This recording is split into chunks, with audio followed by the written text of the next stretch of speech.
السلام عليكم ورحمة الله تعالى وبركاته. الحمد لله رب العالمين، وصلى الله على سيدنا محمد وعلى آله وصحبه الطيبين الطاهرين. اللهم علمنا ما جهلنا وذكرنا ما نسينا وزدنا علما ونعوذ بك من حال أهل النار ولا حول ولا قوة إلا بالله العلي العظيم. Mohon dari Allah Subhanahu wa taala agar Allah muliakan kita dengan niat yang ikhlas. Allah ampunkan dosa-dosa kita yang banyak, Allah kurniakan ilmu yang bermanfaat, yang memanfaatkan dunia dan akhirat. Kita mohon Allah Ta'ala matikan kita dengan mati yang husnul khatimah. Allah Ta'ala jadikan kubur kita satu taman dari taman syurganya, tidak dijadikan kubur kita satu lubang dari lubang neraka. Kita mohon Allah sampaikan kepada kita di dunia ini dengan rezeki yang halal, dijauhkan dari yang haram, dikurniakan anak-anak yang saleh, dijauhkan dari yang taleh.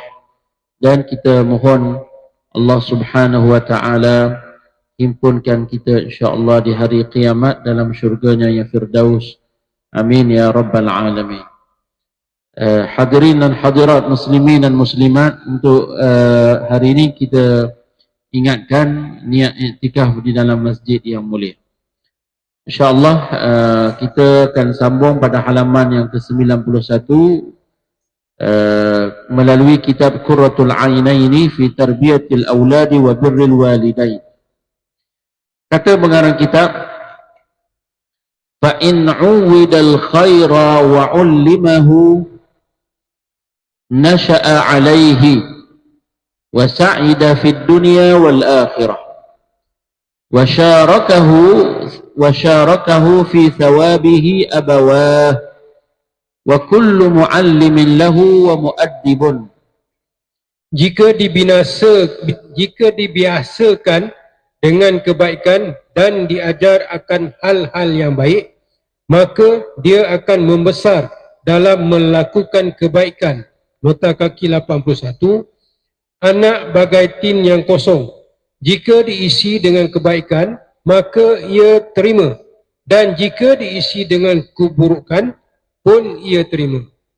Lalu berbahagialah dia di dunia dan di akhirat, dan kedua ibu bapanya, para guru dan sesiapa yang mendidiknya turut berkongsi dalam ajaran pahala tersebut. Okey, kata pengarang kitab lagi, sambung. Wa in uwida syarra wa uhmila ihmal al-bahaim syaqiya wa halak wa kana al-wazru fi raqabatil qayyim alayhi. Jika dengan keburukan atau diabaikan seperti haiwan tanpa bimbingan dan perhatian, maka dia akan celaka dan binasa, dan dosa ke atas orang yang bertanggungjawab menguruskannya. Subhanallah. Maka pengarang kitab ni dia nak sebut kepada kita, anak ni betapa besar dan penting untuk ditarbiyah dia, dididik dia dari kecil. Kerana anak ini ketika dia kecil, dia tak sama ketika dia sudah dewasa. Kerana kalau dia masa dia kecil, dia masih lagi kosong. Dia seperti tin yang kosong. Tin yang kosong boleh dia terima apa sahaja. Kalau dituang pada tin itu minuman teh, Milo, dia terima. Buah air longkang pun terima. Maka anak di awal-awal dia membesar, kalau kamu tunjukkan kebaikan kepada dia, ajar ilmu kepada dia, dan kamu ajar akhlak kepada dia, dan kamu tidak berhenti mengajar, bukan berputus asa di tengah-tengah, tak berhenti, kamu tak putus asa, terus mengajar dia, dan kamu jaga dia daripada environment yang rosak, daripada kawan-kawan yang rosakkan dia. Kena tahu siapa kawan dia, Dia duduk di sekolah, kawan dia siapa, di rumah dia ada kawan dengan orang lain ke selain daripada adik-beradik dia. Itu penting. Kerana kalau rosak di sini, rosaklah bila dia besar. Kalau bagus ketika ini, maka baguslah ketika dia besar. Maka pengarang kitab dia kata lagi, wasiyanatul auladi takunu bita'dibihim wa tahdzibihim wa ta'limihim mahasin al-akhlaq wa bihifdhihim min qarna'is su' wa ma aktsaruhum hadhihi al-ayyam. Terus menjaga anak-anak itu, menjaga anak-anak itu adalah dengan cara satu, mendidik mereka adab yang mulia, mengajar mereka arah akhlak yang baik dan melindungi mereka daripada pengaruh rakan-rakan yang buruk. Betapa ramainya orang yang seperti itu dalam zaman kita hari ini.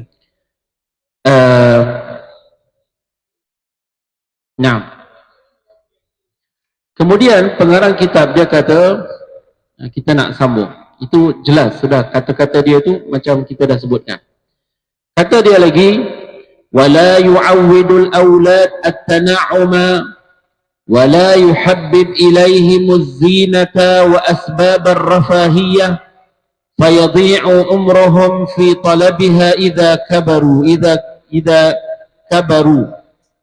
Dan jangan dibiasakan anak-anak berluas-luas dengan kelazatan dunia. Okey, sampai situ dulu. Jangan dibiasakan anak-anak dia tana'um.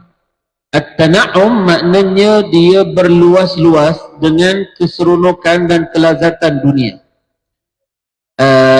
Kita sebagai, kalau kita jadi ayah dan ibu, tak semestinya setiap kali anak mahu sesuatu daripada makanan, kita kena beli makanan tersebut. Setiap kali dia nak jenis ini, dia nak coklat, memang kita kena sediakan. Siapa kata kamu nak kena sediakan setiap kali dia mahu?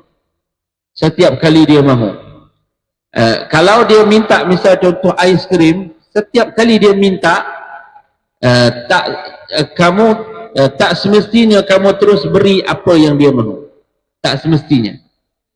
Bahkan kamu bagi pada bersebahagian waktu makanan-makanan, dan pastikan dia bukan makanan yang tak sihat, makanan yang sihat. Rujuk doktor yang ada ilmu. Sebab ada makanan di zaman kita ini bagus untuk kesihatan, ada makanan yang dia tak bagus untuk kesihatan. Walaupun anak-anak suka, tapi tak bagus untuk kesihatan dia. Maka di sini selain daripada dia nak jaga akhlak dia, dia kena jaga apa yang masuk dalam badan anak-anak itu juga. Halal dan juga makanan tu sihat. Bukan makanan yang bawa kepada sakit. Ada doktor-doktor yang pakar kata ini makanan ni sakit, ini junk food ni, makanan segera ni yang dia jenisnya boleh bawa rosak kepada anggota badan dia.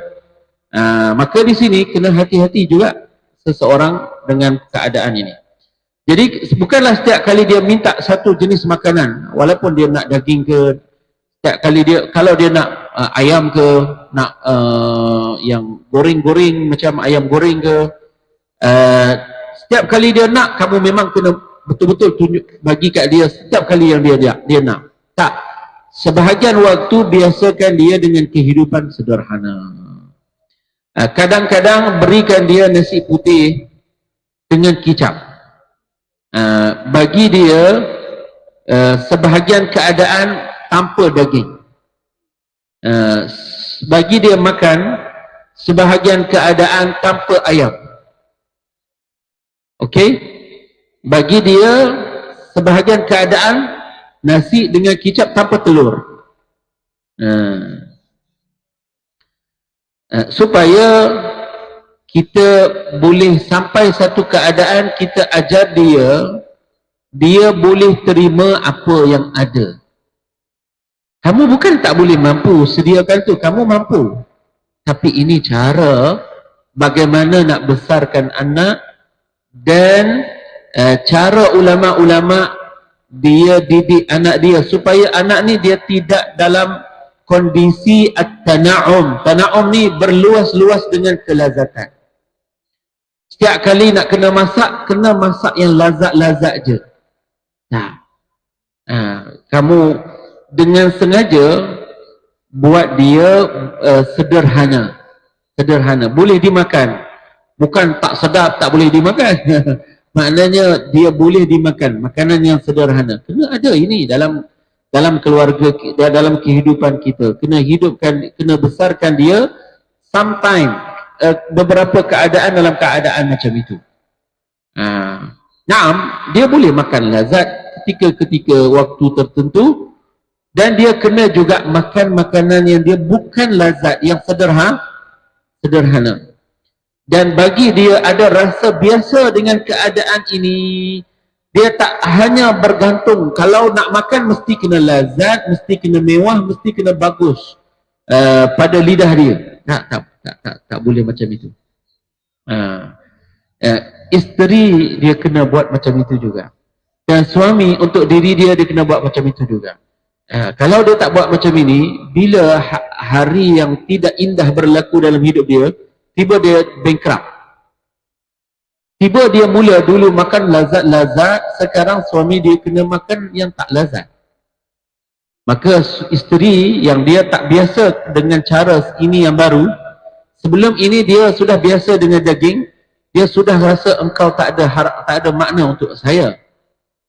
Saya tak akan hidup dengan kamu dengan level ini. Saya mahu dalam keadaan yang sebelum ini. Maka kamu sudah tidak, saya tak berhajat lagi kepada kamu. Dan mungkin, dan anak pun dia buat macam itu juga. Atau misal contoh, bila berlaku peperangan, macam yang berlaku di zaman kita ini, pihak musuh sediakan makanan yang lazat-lazat untuk isteri dan anak-anak dia. Kita tak dibenarkan untuk dapat makanan, beras tak dapat. Kita ada ubi je, ubi kayu je. So dia tinggalkan awak pergi kepada penjajah. Dia belot dengan negara. Dia belot dengan family. Boleh jadi macam itu. Itu pendidikan zuhud ini besar tak dalam hidup kita? Besar. Subhanallah. Kemudian dia kata, kita akan sambung. Dan jangan tanamkan rasa cinta terhadap perhiasan dan punca-punca kemewahan hidup. Maka mereka akan membuang waktu mereka dalam mencari kemewahan apabila mereka telah dewasa. Maka jangan kamu sendiri sebagai ayah dan ibu tanam cinta pada dunia ini dari kecil lagi. Jangan kamu biasa cakap dengan anak-anak, tengok, belajar rajin-rajin, kerja besar nanti, kau boleh beli kereta besar tu macam tu, Ferrari tu. Tengok rumah besar tu, belajar sekarang. Nanti kamu boleh beli rumah banglo. Itu perkataan, bukan pendidikan tarbiyah dari ulama. Bukan cara macam itu, cara cakap dengan anak bukan itu. Jangan biasakan cakap dengan anak dari kecil cara ini. Sebaliknya, kita didik dia jadi insan yang bermanfaat pada umat Islam. Bukan dengan jadikan dunia sebagai tujuan kenapa dia nak hidup. Kenapa dia nak belajar, tujuan dia Ferrari. Kenapa dia bekerja, kerana dia nak rumah banglo. Kalau awak didik dia macam ini, awak sedang rosakkan dia. Awak sedang rosakkan anak tersebut. Jadi anak sejak kecil, kalau kamu penuhkan dia cinta dengan dunia dan segala hiasan ni kereta, rumah, aksesori yang kita tengok dalam dunia ni lah, maka besar kemungkinan seluruh hidup dia akan fikir untuk dapatkan dunia ini. Dan kamu pun mungkin dia tinggalkan. Kamu juga mungkin dia tinggalkan sebab dia nak dapatkan ini dan kamu ajar dia ini. Subhanallah.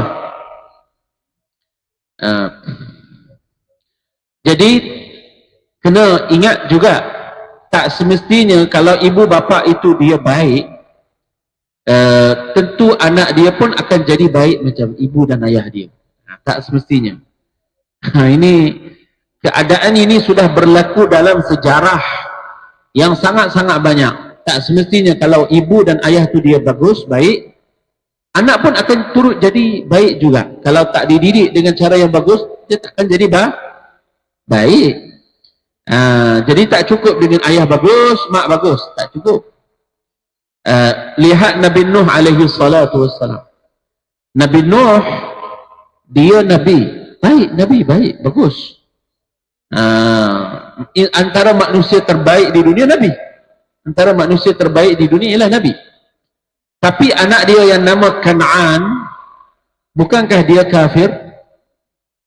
Kan'an anak Nuh, tapi dia kafir. Kebiasaannya memang ada sebab-sebab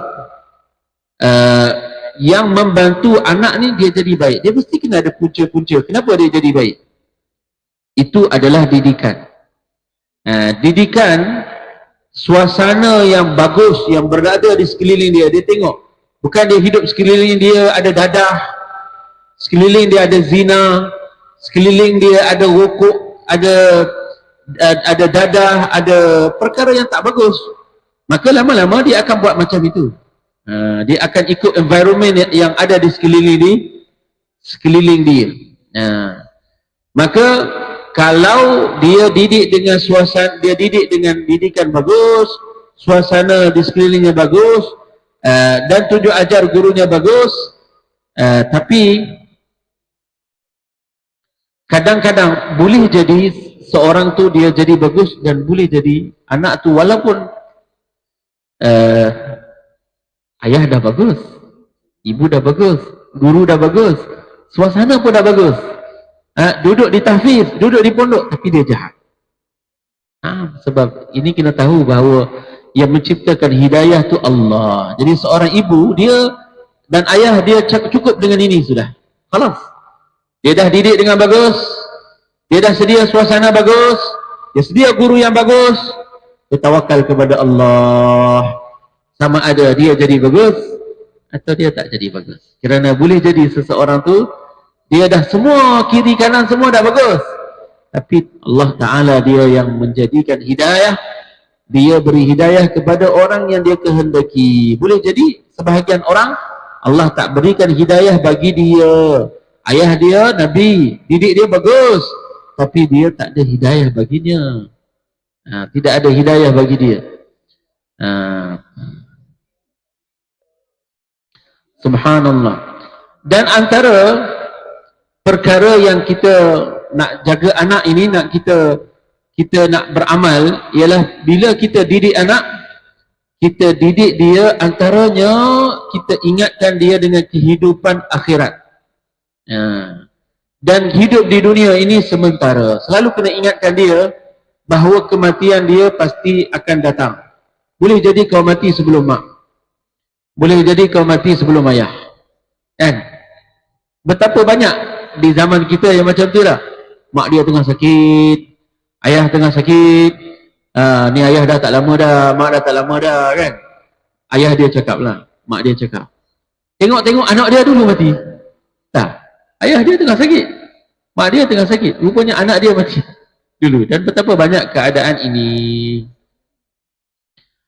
Dan kata ulama, jangan berputus asa langsung. Dari kecil lagi jangan putus asa untuk nasihat anak. Ada setengah orang, malas dah nak nasihat kau. Mana boleh malas? Kita kan ibu, kita kan bapa, tak boleh malas dalam menasihati anak. Kita semua akan tinggalkan dunia ni. Kita akan tinggalkan dunia ni. Subhanallah. Oleh kerana itu, jangan kita tanam pada diri anak-anak ini angan-angan untuk dia tinggal lama di dunia ini. Kena ingatkan dia, anak, kamu masih muda. Betul, kamu kamu masih muda, tetapi boleh jadi meninggal bila masa sahaja. Jangan kita ajar dia, kamu masih muda, hidup boleh lama lagi, Kamu boleh enjoy dulu. No, tak boleh ajar macam itu. Itu bukan cara yang diajar oleh agama kita. Ingatkan dia ada hari akhirat. Ingatkan dia kita pasti meninggal dunia. Boleh jadi kamu mati sebelum ibu. Kata pengarang kitab, wa yanbaghi muqabalatuhum min awwali amrihim fala yusta'malu fi hadanatil walad wa irdaihi illa imra'atun salihah mutadayyinatun ta'kulul halal fa innal labana al-hasila min al-haram la barakata fihi fa idza waqa'a alayhi nushu'us sabi in ajanat tinatuhu min al-khabas fayamilu tab'uhu ila ma yunasibul khabas. Dan hendaklah memberi perhatian terhadap anak sejak dari awal lagi. Maka tidak boleh diamanahkan penjagaan dan penyusuan anak melainkan kepada wanita yang solehah. Hari ini ramai orang dia tak buat cara orang-orang dahulu. Pertama, dari sudut kedoktoran, susu ibu ini bagus daripada dia buat susu yang bukan daripada susu ibu. Sama ada ibu dia sendiri atau ibu yang bukan ibu dia. Jadi kalau orang dulu ada isu dia susu kurang, maka dia akan upah atau dia cari seseorang jadi ibu susuan bagi dia. Untuk anak ini sihat. Dan kalau dia cari seorang yang susukan anak ini, pastikan cari orang yang salihah. Perempuan itu yang salihah, yang dia salat, yang dia belajar ilmu ahli sunnah wal jamaah. Dia bukan perempuan yang dia tak tahu halal, haram. Perempuan yang dia tak salat. Dia jangan bagi anak dia menyusu dengan perempuan macam itu. Jangan. Kerana susu itu kesan, kalau awak bagi susu itu kepada anak tadi, akan kesan dalam hidup dia yang banyak. Percayalah, dia akan kesan dalam hidup anak itu. Dan ini banyak berlaku di dalam sejarah. Tengok-tengok sebab apa jadi kurang petah. Tengok sebab susu yang haram yang dia dapat daripada seseorang. Perempuan tu dia makan dari yang haram, maka susu dia masuk dalam jasad anak dia. Subhanallah. Maka dia kena, kalau dia nak susukan anak dia, dia cari seorang perempuan yang salihah, yang tahu agama, yang dia makan yang halal. Kerana kalau dia makan susu yang dari yang haram, susu yang haram daripada susu yang sumber dia yang haram, maka itu tak ada barakah padanya. Hatta kalau dia beli susu yang bukan daripada manusia, susu formula, dengan duit yang haram, duit yang dia bekerja dengan cara riba, duit yang dia duit ini adalah hasil jual rumah yang dia rampas daripada adik-beradik dia, lalu dia beli susu untuk anak-anak dia. Atau duit yang dia tipu dengan hasil zakat, dia bukan orang yang layak baginya zakat, tapi dia dapat duit zakat dengan cara yang dia bukan asnaf zakat. Dia guna duit itu untuk beli susu anak, makanan anak-anak dia, minuman anak-anak dia. Lepas tu dia kata, kenapa anak saya tak jadi anak yang soleh? Kenapa anak saya jadi anak macam ini? Subhanallah. Sebab awak bagi dia makanan dari sumber yang haram. Dia bagi kesan pada kehidupan anak tersebut. Sambung. Dan berpegang dengan hukum agama serta memakan daripada sumber yang halal. Sesungguhnya susu yang terhasil daripada sumber yang haram tidak mempunyai keberkatan padanya. Dan jika anak membesar dengan susu seperti yakni sumber yang haram, maka kanak-kanak akan tumbuh dari perkara yang buruk. Awak dah ajar dia ini tak boleh mencuri, dia mencuri. Jangan pukul orang, dia pukul orang. Awak didik dia betul-betul. Awak ajar dia ini tak boleh dibuat haram, dia buat. Awak memang daripada awal jaga dia supaya salat dia tak salat. Ini kenapa ini? Bukan kata kita tinggal, kita dah buat. Jadi tengok pada makanan yang dia makan. Ada dia makan benda haram tak dari sekolah? Ada dia minum benda yang haram tak daripada kawan-kawan dia? Ini kesan daripada sumber makanan. Lalu tabiat atau nalurinya akan cenderung kepada perkara-perkara yang sempadan dengan keburukan tersebut. Allahu Akbar. Jadi wal'iyyazubillah. Jadi tengok kesan dia jadi cenderung kepada perkara yang buruk. Walaupun kamu seorang yang bagus, salih, isteri kamu seorang yang salihah, dan kamu didik dia dengan didikan yang bagus, tapi dia tak buat. Kamu suruh dia salat, dia tak salat. Kamu suruh dia buat kebaikan, dia tak buat kebaikan. Kamu tak suruh dia buat kejahatan, dia buat kejahatan. Ini kecenderungan itu dia dapat daripada sumber makanan yang haram yang dia dapat. Sebab tu kita kena jaga sebagai ibu dan ayah. Awak kena ingat, nak tinggal anak ni rumah kakak. Kakak tu macam mana? Tambah di zaman ini. Rumah kawan. Dia kerja apa? Dia dapat sumber makanan daripada mana? Dia nak suat. Ni nak bagi makan. Tapi makanan tu dari mana?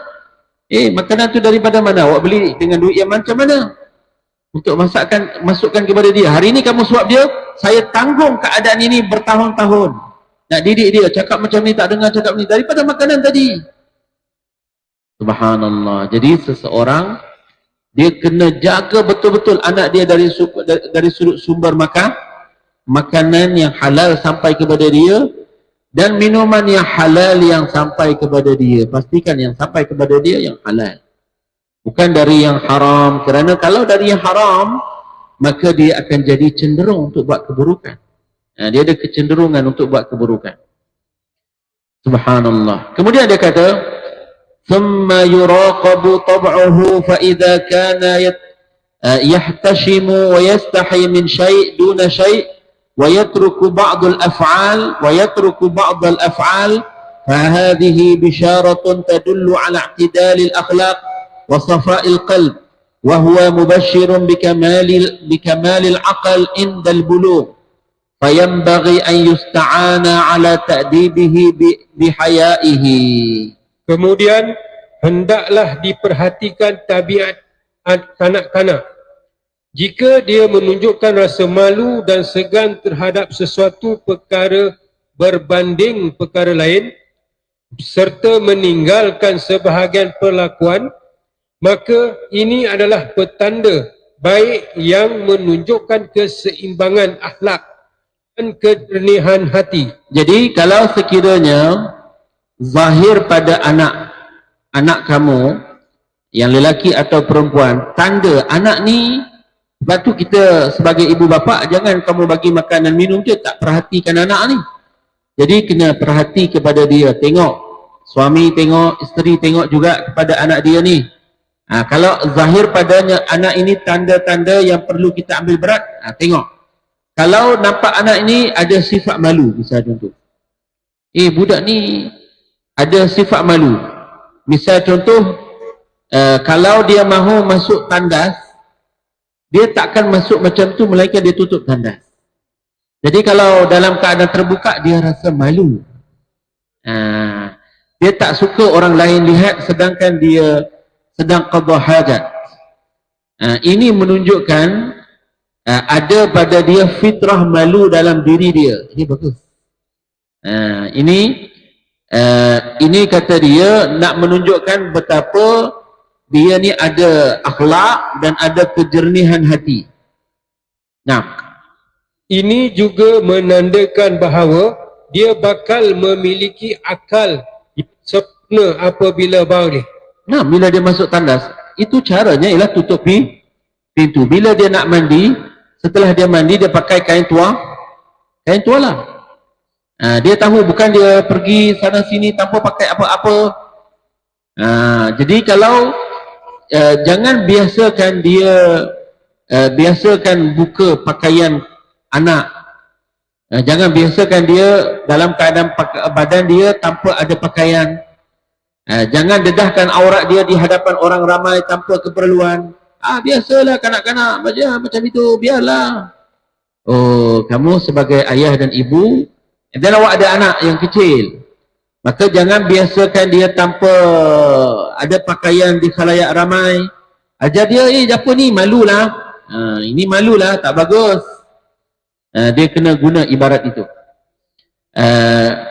Dan jangan biarkan dia dalam keadaan tak tutup bahagian aurah dia di depan khalayak ramai, depan sepupu dia, depan kawan-kawan dia, depan adik-beradik dia yang lain. Ini kamu ibu kan, kamu ayah dia kan, kenapa tak ajar ini? Maka kalau kamu lihat dia ni, Masya Allah, bila dah kamu didik, dia dah ada rasa malu. Malulah dia cakap ke adik dia, tutup tu, malulah. Maka di sini bila kamu nampak ada sifat malu pada diri dia, hendaklah kita bantu dan didik dia jaga aurah lagi bagus, supaya dia dapat pandai jaga maruah diri dia. Sama ada dia lelaki atau dia perempuan. Sifat malu ni dia akhlak yang mulia. Salah satu sifat malu adalah akhlak yang mulia. Jika anak ni jika anak dibimbang untuk kalau kita tak tanam sifat malu dia, bimbang, nanti dia besar dalam keadaan macam itu. Dia sudah tak malu lagi untuk buka rambut dia. Bila dia dah besar, dia dah tak segan lagi untuk buka bahagian aurah dia. Sebab ini dia dah biasa buka waktu dia kecil. Jadi kalau kamu didik dia dari kecil macam itu, bila dia baligh, akal dia jadi sempurna. Dia tahu bila dia nak tutup, dia tahu bila dia tak tutup. Jadi dia tahu bila dia nak jaga maruah dia, batas-batas agama dia tahu. Subhanallah. Malu ada dua, ada malu yang dipuji, ada malu yang dikeji. Malu kita kena ajar juga. Misal contoh, malu nak azan, itu dikeji. Malu nak baca Quran, itu dikeji. Malu misal contoh nak tolong seseorang yang tua tepi jalan, itu malu yang dikeji. Kita ajar dia, ini tak boleh malu buat kebaikan. Tapi kalau malu untuk buat, misal contoh untuk pukul orang, kenapa buat macam ni, tak malu ke? Malu cakap benda-benda yang tak bagus, mencaci, malulah nak cakap benda-benda macam tu, itu bagus. Malu untuk buat sesuatu yang dikira sebagai dosa, itu bagus. Kata pengarang kitab, wa awwalu ma yughlabu 'ala al-walad ba'da sanataini aw thalathi sanawat syarruhu at-ta'am fayanbaghi an yu'addaba fihi. Mithaluhu alla ya'khudha min at-ta'ami illa bi yaminihi wa an yaqula 'alayhi bismillah inda tanawulihi wa an ya'kula mimma yalihi wa alla yubadira ila at-ta'ami qabla ghairihi. Perkara pertama yang ghalib, yakni sering menguasai kanak-kanak selepas usia 2 atau 3 tahun adalah selera yang kuat untuk makan. Maka hendaklah dia diajar adab dalam hal itu. Contoh, jadi jangan dibiarkan anak itu dia membesar dalam keadaan dia nak buat apa je yang dia mahu. Kamu jangan besarkan dia. Kamu besar, kamu boleh buat apa je yang kamu nak. Macam tu cara kamu besarkan dia, jangan. Contoh, setiap kali dia lihat makanan, dia terus mahu ambil terus. Tak tengok ni makanan siapa ni, kan? Ni kakak punya ke, abang punya ke, ni ayah dia punya ke, mak dia punya ke, atau ni yang pihak masjid punya ke. Dia buka puasa, tengok makanan terus, nak makan terus. Ni makanan tetamu ke, kan? Jadi setiap kali dia tengok makanan, dia mahu terus ambil, mahu terus pegang, mahu terus makan, tanpa ada adab, tanpa ada kawalan, gelojoh. Jangan. Jadi kalau ada je makanan depan dia, dia terus mahu ambil. Ada kan kanak-kanak macam itu. Jadi anak yang macam itu dari kecil perlu ditakdib, perlu diajar adab bagi dia. Ajar dia, ini makanan ni kena minta izin, ni kakak punya. Ni kakak punya, dia yang ambil, dia yang masak tadi. Minta izin, kamu nak ke? Minta izin dengan kakak. Ini minta izin dengan abang kamu. Ini dia punya. Maka kita ajar dia minta izin. Kita ajar dia sabar. Tunggu sekejap, semua orang ada di atas meja, baru boleh makan. Dia ajar dia sabar. Bukan sekarang makan. Tadi baru makan, sekarang bukan waktu dia. Maka diajar dia supaya dia sabar. Diajar dia supaya tidak tamak. Tadi kan dah ada satu pinggang, kenapa kau pinggang satu pinggang lagi? Ni kenapa? Tadi dah 3 pinggang ni, kenapa lagi nak lagi apa ni? Kita kena kawal dia supaya dia tak hidup dengan tamak macam itu. Dari kecil lagi. Dari kecil lagi. Dan kalau kita tahu ini bukan yang dia punya, kita kena ajar dia hormat, ini hak yang bukan dia, ini hak orang lain. Maka kalau kita didik dia seperti ini, dia akan jadi, ia membantu anak tu membesar dengan baik. Kalau kita latih dia macam ini, hari ini gagal latih macam itu, besok buat lagi, latih lagi. Lusa latih lagi dia, supaya dia akan jadi ada sifat ini bagi diri dia. Bila dia besar, dia dapat kawal nafsu dia. Bila dia besar, dia jadi ada adab dalam pergaulan hidup dia. Jadi kita kena didik dia dan ajar adab dia dari kecil lagi. Dari kecil lagi. Jangan biar dia besar, kita tak tegur. Dulu tak tegur, sekarang baru mula kamu nak marah dia. Dia dah nak kahwin dah. Sekarang kamu mula dah malu dekat orang ni, malu dekat orang ni. Sekarang baru nak ajar. Dulu kamu biarkan dia besar macam tu je. Kan? So, jangan dia besar tanpa kamu nasihat dia, tanpa ada nasihat dalam hidup. Tak boleh. Tanpa ada bimbingan. Jadikan dia suka dengar nasihat daripada kamu. Jangan mak ni selalu membebel je, ayah ni selalu cakap je. Tak, bagi tunjukkan kepada dia bahawa nasihat tu perkara yang baik. Nasihat tu perkara yang baik. Bukan kerana ayah, ibu dia tak suka kepada dia, kerana sukalah nasihat ini timbul. Dia kena faham itu. Diulang. Nasihat ini disebut kerana ayah suka, sayang. Ibu dia sayang. Maka dan dia tak boleh bosan daripada nasihat. Dia tak boleh bosan daripada memberi nasihat. Dan dia beri kadar yang cukup. Jangan lebih, jangan kurang. Meletih banyak juga tak jadi. Berulang 10 kali benda yang sama. Cakap yang sederhana, cukup, yang cukup secukup rasa. Kadar yang secukup sahaja. Subhanallah. Dan ajar dia, bila dia makan, makan dengan tangan kanan. Diajar macam itu, diajar dalam Islam. Dan kita sebagai ibu bapa jangan putus asa, bosan. Dan ulang nasihat ini. Jangan, dah nasihatkan semalam, kenapa nak ulang hari ini? Ulang. Hari ini ulang. Dan semalam dah nasihat lagi, ulang juga hari ini. Tapi dengan kadar yang tidak lebih dan tak kurang. Jangan melebih sangat, jangan kurang sangat. Kalau dia ambil makanan tu dengan tangan kiri, tegur dia, kenapa makan dengan tangan kiri? Makan dengan tangan kanan, ajar dia. Kenapa kamu? Peduk dia. Dan ajar dia, bukan marah, ajar dia. Makan dengan tangan kanan, bukan dengan tangan kiri. Tegur, nasihat dia dengan lembut, ajar dia guna tangan kanan. Dah basuh ke tangan, pergi basuh tangan. So ini dia ajar. Dan begitu juga, biasakan anak dari kecil, bila dia makan, dia baca Bismillah. Walaupun dia tak baca yang penuh, sekurangnya dia ingat setiap kali dia nak makan, dia sebut bismillah sebelum dia makan.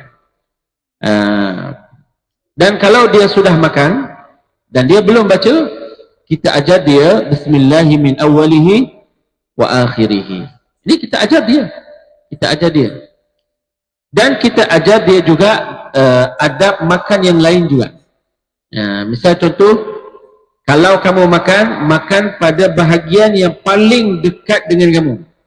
Jangan mendongak sampai yang paling jauh. Sebab yang jauh tu ayam, yang dekat ni ikan. So dia pilih yang jauh, tak ambil yang paling dekat terlebih dahulu. Dia ajar dia. Jika seorang tu kita ajar dia makan dalam talam atau makan dalam hidangan yang bersama di atas meja, jangan biasakan dia, jangan biarkan dia ambil bahagian orang lain.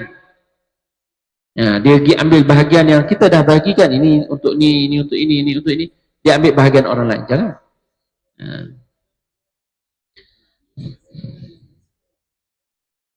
Okey. Dan jangan kita biar dia makan yang dengan cara yang tergesa-gesa.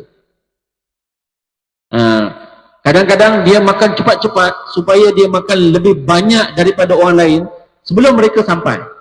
Dia makan cepat-cepat, nanti kan boleh tambah lagi. No, cakap makan perlahan. Jangan makan tergesa-gesa. Dia buat macam tu supaya sebelum abang dia datang, sebelum kakak dia datang, dia cepat-cepat. Kadang-kadang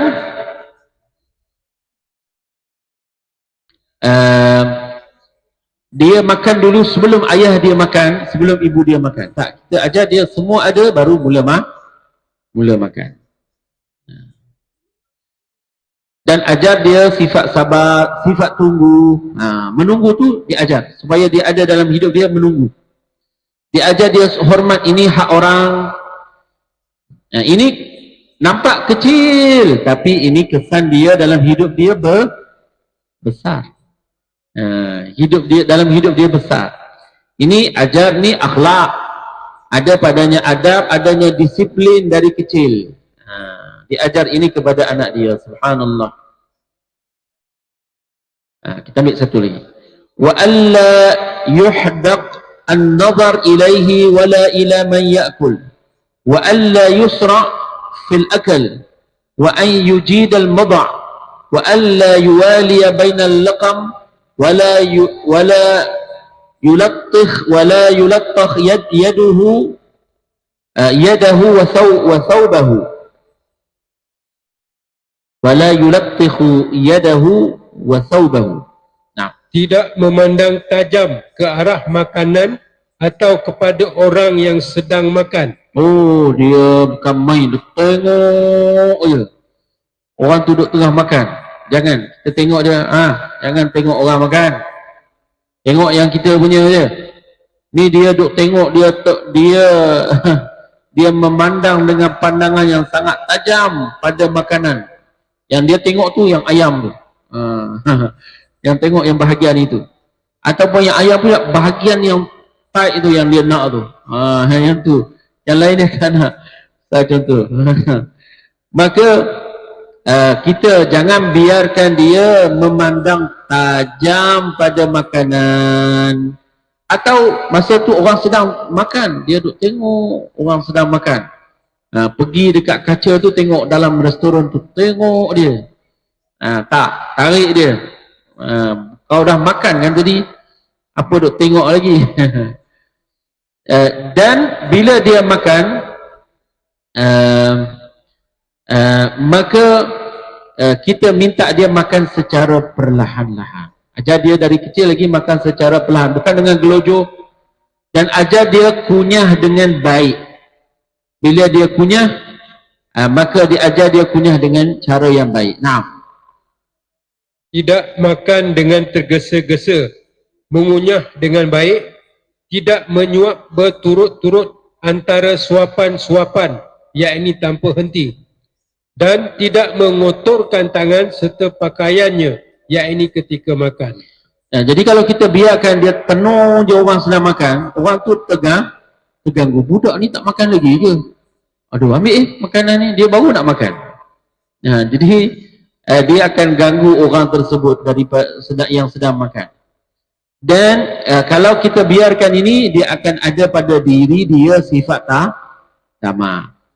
Dan begitu juga, tak tergesa-gesa, jangan biarkan dia makan terlalu cepat dan dia kunyah dengan cara yang baik dan tenang. Jangan biar dia makan tergesa-gesa, belum habis satu suap, masuk suapan kedua terus, suapan kedua belum habis, suapan ketiga terus. Oh, dia orang lain habis makanan tu dengan waktu yang lama, dia habiskan dua pinggan tu dalam masa 2 minit, 3 minit. Orang lain banyak suapan untuk habiskan satu pinggan, dia hanya 3. Hop. Satu besar. Satu apa tu, yang orang ambil sikit, dia ambil itu macam 10. Dia kepal 10. Macam orang buat 10 kali, dia tu 10. Subhanallah. Tak, jangan biarkan dia buat macam itu. Subhanallah. Itu kalau itu yang kita pergi sebahagian negara Arab, dia makan macam itu dari kecil. Dia makan macam itu, habis muka dia. Itu dia buat tu dari kecil.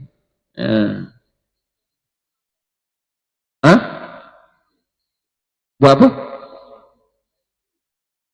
Dia buat macam mana?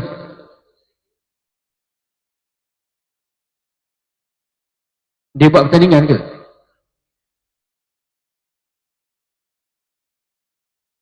Macam mana? Oh, tapi cara makan dia tu portion yang besar.